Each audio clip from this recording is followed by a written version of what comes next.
Since you try the Coffee Loophole Diet. Now, if you like coffee, particularly if it's black, because that's what's recommended,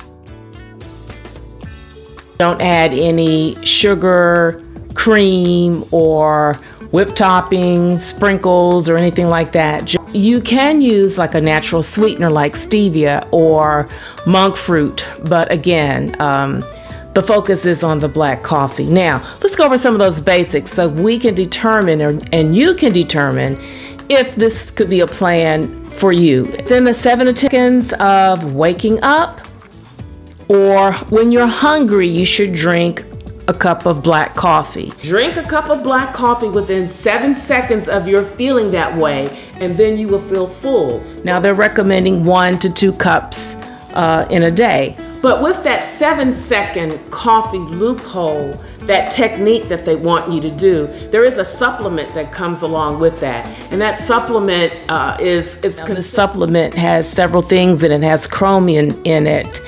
It has capsaicin in it, and a number of things that are in it to try to rev up your metabolism and also increase your fat metabolism.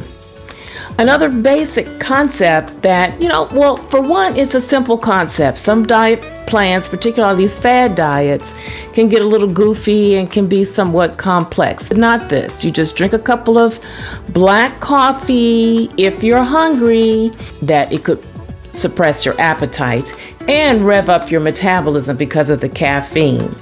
Now, the caffeine is used not only to stimulate your metabolism, but this effect of stimulating your metabolism is just temporary.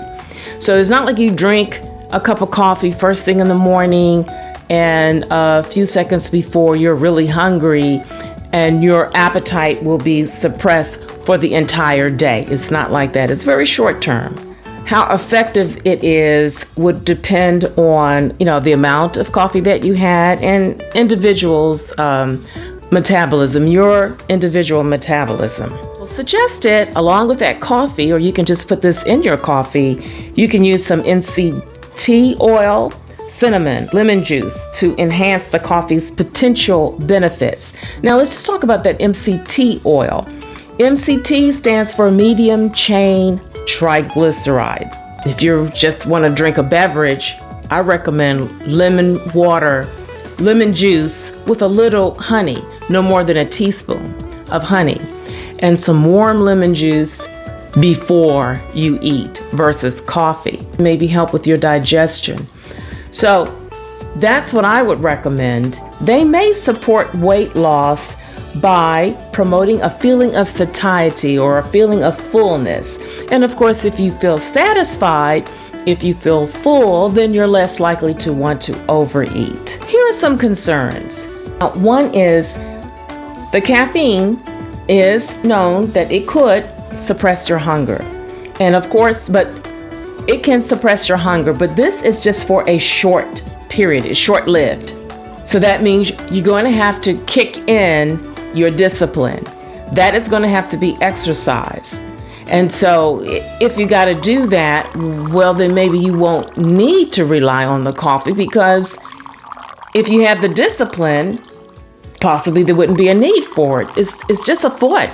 If you have to rely on your discipline, that should be the focus, that we exercise that discipline throughout the day, because you're going to have to rely on it at some point. The supplements that are recommended may help with some weight loss, but the belief that you will drop significant pounds probably is not going to be the reality. A temporary appetite suppressant action must be accompanied with other weight loss strategies. You're going to have the discipline. So either those strategies could include smaller portions, or are they going to include you're going to have to exercise more, no seconds, whatever those strategies are, you're still going to have to utilize those in order to really get the success that you would want. Caffeine is also associated with an increased amount of adiponectin levels. Adipose coming from the word adipose, which is fat, and this is linked to insulin sensitivity and inflammation. But again, this adiponectin is associated with the beneficial metabolic effects that are observed with drinking coffee. And higher amounts would be needed more than what is recommended on the Coffee Loophole Diet. I mentioned that on this diet plan that they recommend 1 to 2 cups of coffee. However, you would have to drink 4 or more cups of coffee to increase your levels of adiponectin. Now, if you're going to be drinking that much coffee, then there are other concerns with the caffeine. 1,100 participants in this particular study noted that those who drank more coffee, it was associated with high blood pressure.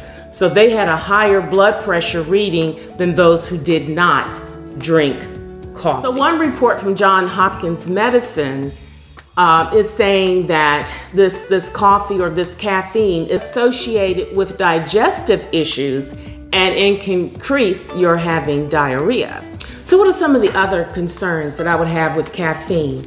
I have written a book, Army Well, 8 Steps to Total Wellness. I used to work for the military. Information that I put in this book on caffeine and some of the other health concerns, be jittery and shaky feelings. Oh, by the way, I will have a link on how you can get my book. This is a very good book. I just go over the 8 steps of total wellness. So I'll have a link, then you can get my book. And I put my heart in this. Jittery and shaky feelings, it binds with a neurochemical in your brain.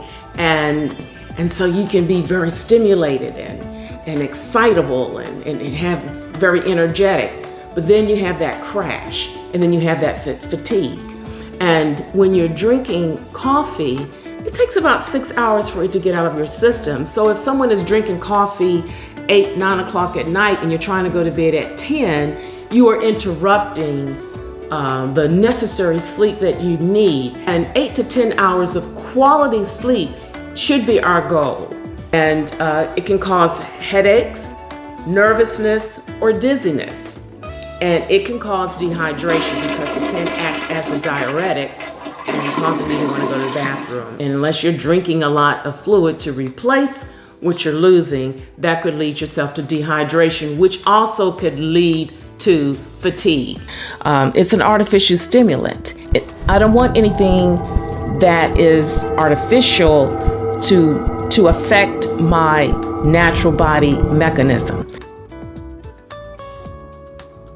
And I did not see that there are recommendations of what you do eat other than the fact that you do this before you eat. You drink this coffee 7 seconds before you're hungry or something. But there is some reference to eating a balanced diet, but they're not saying what that is or how much of that you should have.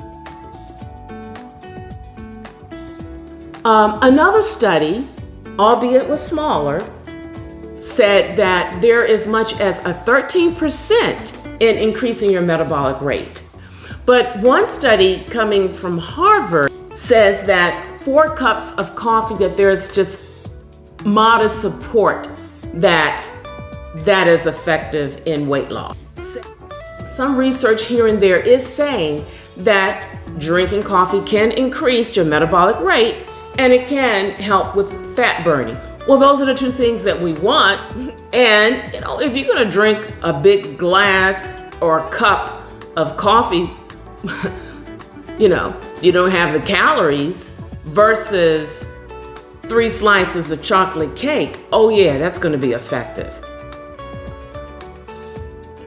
My take-home message is, again, there isn't a lot of strong evidence for significant weight loss, and maintenance could be an issue. Really serious about weight loss, I would want to present to you to be serious about maybe joining our Boss Battle Academy. Because in the Academy, we talk about, and I'll share with you, that 3-prong approach toward weight loss. So I'll have a link for that Boss Battle Academy and you can check that out. That's it for the Coffee Loophole Diet, I'm Das, I'm out, but I hope to see you next show.